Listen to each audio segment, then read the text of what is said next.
Henry, you're live on there. Go ahead. Yeah. Hello, Shalom.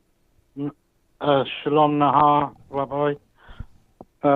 Yeah, what I'm really worried about is because I used to be in all these different names of God, and I even use it in prayer.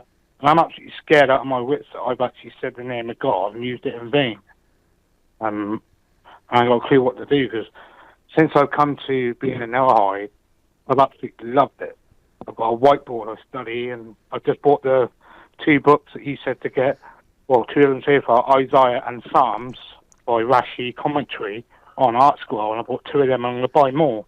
But can you please help me out with this because I'm worried about it? So I'm Thank just you. uncertain of exactly, because if you're using ArtScroll and you're reading the English translation, you're not going to get into trouble by pronouncing the No, ineffable I don't. name of God. I, What are you worried about? Explain it to me. I mean, before when I was a Christian, right? Yes. They used to say different names of God, used it in prayer, and I don't know if I said his name or not, and I didn't fully understand it and grasp it at the time. And now I've got these new books that you told me to read. I can better study because it's got Rashi's commentary with it. And also, how can he continue to pray, and how should he pray? How should he pray? What title should he use if he's referring to Hashem? That sort of thing. He just want to know how to apply Okay. it now, based on what he used to know. Thank you. Okay, go ahead and hang up now, Henry. Thank you, brother. You know, it's really a miracle that when TaNaCh was, when they translated and rendered TaNaCh, so they very frequently, when there's a Y, they made it a J, which is really good. I think it was an act of God because, the J witnesses, I wouldn't even say their name, even though you would be permitted. There's no J in the Hebrew language, but it really prevents billions of people from saying the name of Hashem. So there's one name of God, the Tetragrammaton, never say, never say, never. No matter what people tell you, never say it. If you even say the letters, we put the word and in between, something in between to create a barrier. Now, technically, you'd be allowed to. We're very, very, very careful. So that name, never say, no matter what you. And in fact, if one says that name in vain, there's a context. One swears properly in a proper state, but forget that. We're not in that situation. The Torah says that I won't forgive you. So be very careful. That's if there's an unforgivable sin, that's it. Now, if you don't know any better, God will forgive you. It's talking about if you know, it's actually saying God's name just when it's unnecessary.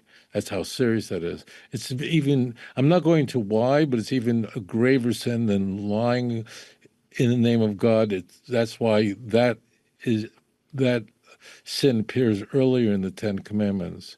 We are careful that in prayer, or when we're saying an entire passage in Hebrew, right? If you say the entire passage in Hebrew, or when we are in prayer and reciting the prayer in Hebrew, so then we will use other names of Hashem in prayer, right? Ado, right? Elo.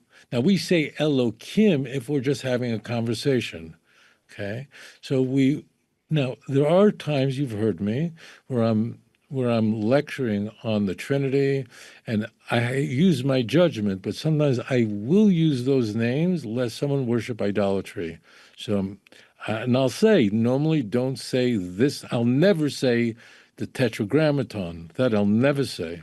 But other names I will say only if I believe that if I don't say it and explain it, so then people could be led to worship idolatry. So when you're reading TaNaCh, I hope you go from the English, go to reading in Hebrew, of course. If you're reciting an entire verse from the intent, remember, you're not allowed to read TaNaCh in a bathroom or in a place that has things that are unclean. If you're in a Catholic hospital, as an example, and you have a crucifix on the door, you're not allowed to pray. Okay, you're not allowed to read from the Torah in the presence of an idol. Be very careful with this. Some people, God forbid, you should go to hospital only for good reasons to have babies. Let's say you have a grandchild, right? And there's a big crucifix there because you're saying you're a good Samaritan or whatever. St. Mary's, there's a crucifix there. Cover that. You can ask them to take it out, and they will, I think. I mean, in America, I don't know what goes on. Well, but you cannot pray anything in the presence of an idol, Jew, Gentile. You're in Bali or in India where there's idols all over the place. You cannot daven, you cannot pray, even if you're not praying to it, but there's an idol within vision, you cannot pray at all.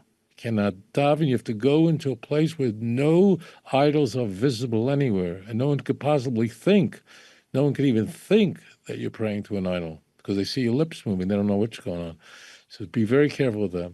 So just the following: if you're in prayer and you're saying, or you're saying an entire passage completely, so other names of God, like now Shakai, but you would replace the Ka with a Dalid. So then it's permitted, then you could, and we do, so that's it. The ineffable name of God, the Tetragrammaton, never say, no matter what. Never say. Okay? I hope that helps you out. And I'm glad you're using ArtScroll. Build that library. It's much better than having a one-volume version. Right on. Guys, hit that like button, subscribe to the YouTube channel, go to Rabbi Singer's channel as well, and also don't forget his 2-volume book set, Let's Get Biblicals, Volume 1 and 2. The audio files are available, but the CDs are not, but they're available on his website. The MP3. Let me say, Yeah. I want to just one other thing Go for ahead. you guys. Listen carefully. Go ahead. Pay no attention to that man. No, listen to me. It's so important. If you believe in the work that William is doing, that we're doing here, whenever you watch any of our videos, please like it and please share it. It's very important because it really affects the algorithm so that our videos are spread around. So really it's very, very important that whenever you see a video of William, a video of mine, it's very important to like it.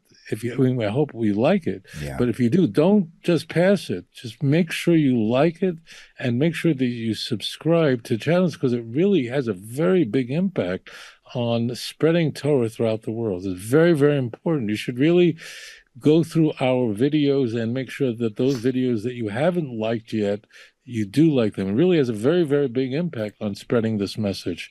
Anyway, shalom. Yeah. And commenting on them also helps generate views as well, so it kind of refreshes them on the system. So, Yeah. Rabbi, thank you. Great show, and we'll see you, Hashem willing, same time, same place next week. Shalom, everyone. Yeah. Bye. If you enjoy this channel and the content, and it has changed your life, or perhaps the life of a loved one or a close friend, would you please consider supporting this work? You can click this link and it'll take you directly to my website with the donate button. Or there's a Patreon link and a mailing address for snail mail if you would prefer. If you do donate, please do me a favor and leave me a phone number where I can contact you and thank you properly. I hope you all have a wonderful 2025. Shalom.